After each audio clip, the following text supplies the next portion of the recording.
Today is Sunday, July 30th, and I'm just making a video of the garden and what's doing good and not doing good. I did get a late start to the garden this year, so I bought plants, which I should try not to do again because the first thing that happened is the seeds were not what they said they were on, the seedlings were not true to whatever the label said. And then the second thing is finding disease resistant plants that can withstand the Tennessee weather. So I expanded the garden a little bit by doing cardboard down onto the ground and covering it with mulch from Rutherford County. I'm most likely going to expand all the way around the solar panels so that it doesn't have to be mowed back there. I put the grow bags here temporarily to hold all the dirt that I had pulled out of the garden where I mulched the paths, and so I mixed it with compost and planted volunteer tomatoes, which are producing a good amount of tomatoes, but they do have a lot of blight. So I'm just kind of fighting that. It has been in the 90s, very humid and drizzling on and off and raining on and off, so it's hard to keep the blight away. This year I did watermelons, bought them as seedlings. They are doing well, so there's 2, 3, 4, 5, and then I need to pull that one off because it split. The smaller they are, the harder it is for them to grow instead of splitting when all this rain comes. These arches, next year I'm going to try to do a lot of them. So I just did 2 this year. These were supposed to be, according to the seedling tag, these were supposed to be cucumbers, pickling cucumbers. Instead, they are Armenian cucumbers. They are very good. They have a very pungent cucumber smell when you cut them open, but there's a mild cucumber taste. We do both like them, so I'm sure I'll plant them again, but next year I would plant less plants on the side and control the suckers a lot better. But this arch works amazing. So I did plant asparagus pole beans on the left side here all the way down, and those are really starting to come in. I just did that not too long ago, maybe 2.5, 3 weeks ago. The second one was, I'm not sure. It's some kind of volunteer squash. I had left 5 of them. I pulled out 3 because the insects are just thriving. So I've been going around and getting the squash bugs and getting their eggs off, but they're just crazy. So they haven't really bothered the Armenian cucumbers much. You can see some dead in there. I think some of that is from me pruning, and then I just couldn't pull it out. So I just need to go through and clean that all up. I planted celery, which seems like it's doing good. It's a really strong flavor, so it'll be really good in soup. And then I did the other pole beans. The herbs that are in here is oregano, which is coming back again. I just kind of take the little seeds and kind of put them in there, and then it's all just kind of coming back. This is basil, which is absolutely delicious. There was something in here, I can't remember what it is. This isn't that's one of my water and soap buckets, so I can throw the bugs in them.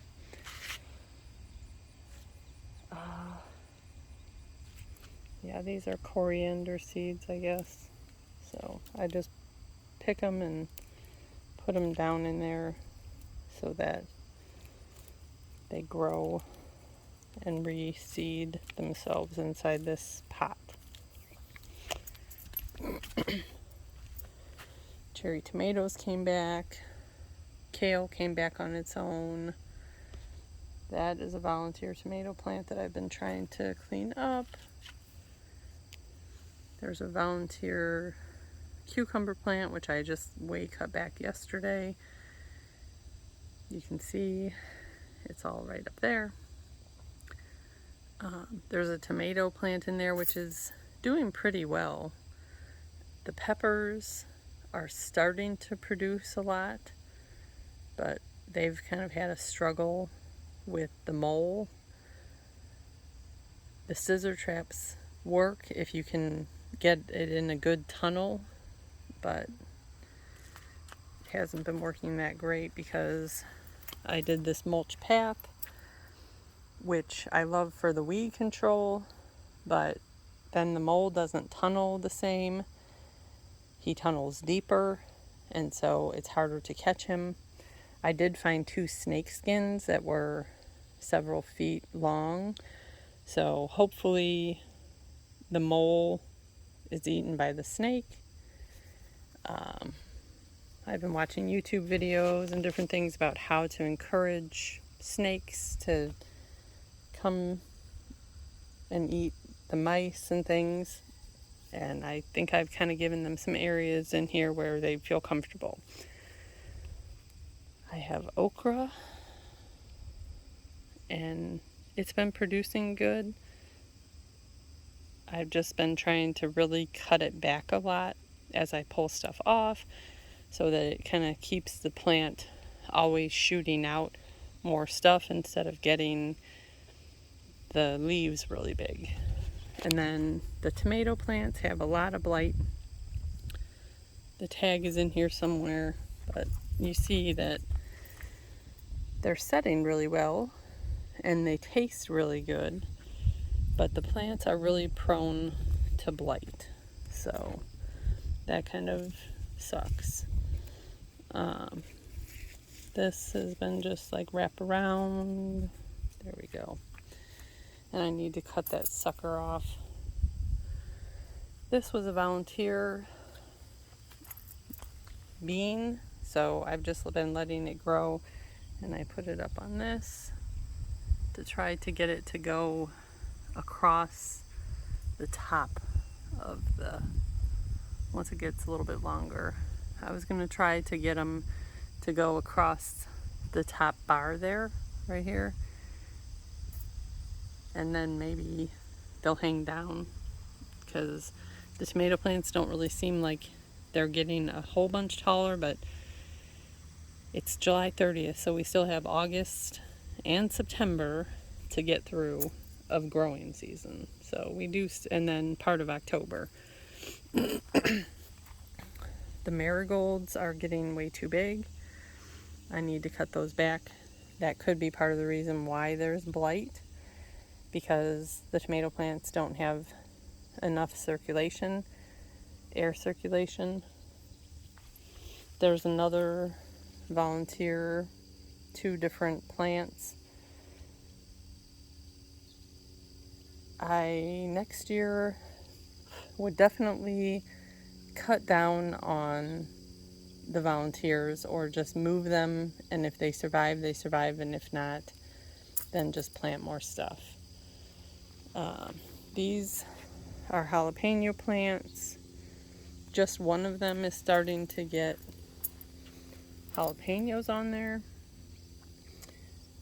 The middle 8 plants are green pepper, which these 4 were supposed to be green pepper as well, but they're actually banana pepper. They were labeled wrong. So we've been having a lot of banana peppers because they've been doing really great, but I would have rather had more green peppers. So next year, starting them from seed. They have been getting attacked by bugs. I sprayed neem oil, and I've been trying to pull off all the damaged leaves, but I don't want the plant to be too bare because it's very, very hot this couple weeks, and I don't want to cook the peppers on the vine. So this row, going all the way down, that is 8 Roma tomato plants. They had major sets of Roma tomatoes. Some of them have started turning red, like right there. I need to pick those. They are very, very good. They have a good taste. So I would definitely plant them again. I'd like to have Roma to do tomatoes, to jar tomatoes. But these are all doing pretty well. They have started to get a touch of blight. It's just so hard with the humidity. It's just gets hard here. So then we have a volunteer cucumber, which I really need to trim back a whole bunch today. It's hard to find the cucumbers, but the pole bean, the asparagus bean, it's doing really well here. But again, it might be causing the tomato to have some blight. So the volunteer plants are really nice, but not when they cause overcrowding. So I need to leave space next year to move the transplants, because when a volunteer comes up, for whatever reason, it does so much better than whatever I buy at the store or whatever I start by myself. And I know that, so I have a very hard time cutting it out, even though I should, because it causes too much overcrowding. So I'm just reminding myself of that. So here was the other peppers, the banana peppers, which I just pulled a grocery bag full of good size banana peppers out of just these 8 plants yesterday. And there's just tons more on there, but I'm letting them get a little bit bigger and kind of turn like from the yellow to the little bit more translucent, where they get a little bit more meat on them, and then they're easier to cut up and get the seeds out and bake them. There's some more jalapeno plants in these grow bags, and then there's sweet potatoes that we have just from sweet potatoes.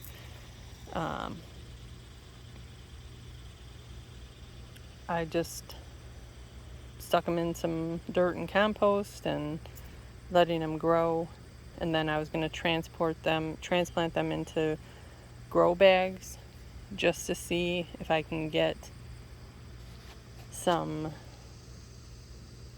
sweet potatoes growing, because then there's some over here, they're not doing as well.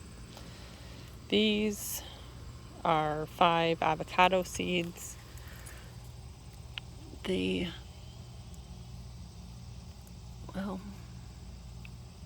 There's the avocado seed. I know some of these do have the top coming out.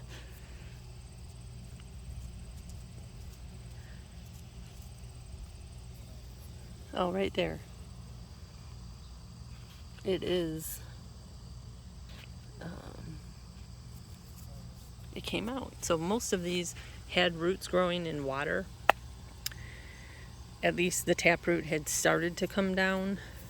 So now I'm just waiting to see if the top will come out, and I just put them in soil just so that I'm not disturbing the root too much. There is a tomato hornworm out here somewhere.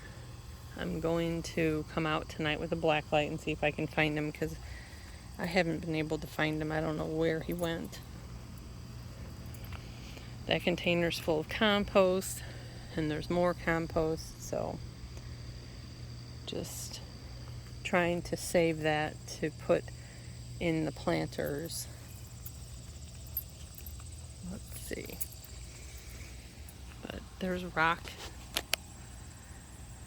and that rock comes all the way over here, and then it, at certain points, if you probe, the rock comes in and goes all the way to where the rain barrel is there. So it makes it not an ideal spot for in-ground gardening. So I was just decided that since there's so much rock here, that I would just put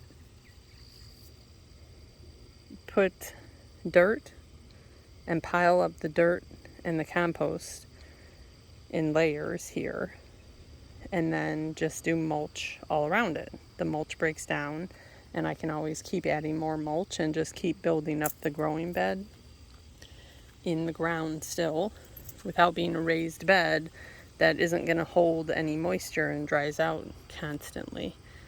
That's why I did the paper pulp from paper and newspaper and shredded it and put it on top of the grow bags. It has really helped to keep the moisture inside there without having to go buy anything.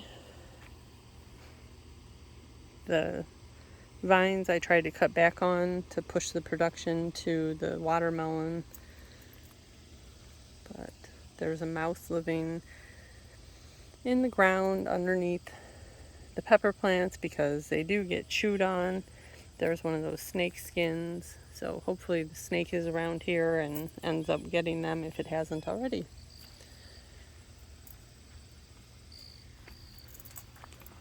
I did do 17 minutes, okay.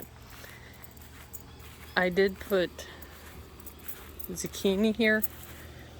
The zucchini this year, just the cutworms, even with DE sprinkled over it, they've all gotten cutworms.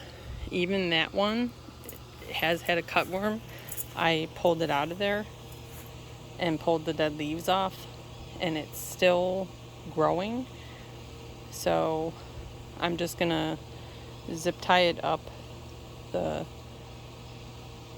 yard stake and see if I can get it to grow, because we've only gotten 2 zucchini this year before the cutworms killed them all. And then my sad excuse for squash, which we had cut down 2 trees over here, weed trees, and then I covered it with mulch and did the same thing of putting soil in the middle, but it's just not doing good. We've gotten quite a lot of squash out of these, but and they're still looking like they are producing actually, but they just look awful because the cutworms I went through and killed as many as I could, but you just see like the eggs are crazy. So I need to smash all those before they hatch. There's more. So I don't know. We talked about probably boxing this in to help stop the Bermuda grass from coming in. So that's at 20 minutes. And there was another experiment real quick is cucamelon. They are delicious little grape-sized cucumbers, and I did not plant them in the ground, which is my mistake. I was just experimenting. I still have a ton of seeds. Here's one. So I am going to definitely plant some in the ground.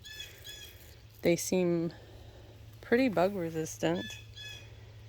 There's a hummingbird vine is coming up on this. Hopefully I can leave the hummingbird vine there and just pull all the cucumber vine off there. They're supposed to create rhizomes, so I might be able to dig those up and replant them next year. But this is all a mess. We've been deciding if we're going to put a rock bed here or redo it with timbers and pine needles. So we'll probably do rocks. So I'll just pull all this stuff out and pull all the weeds out again.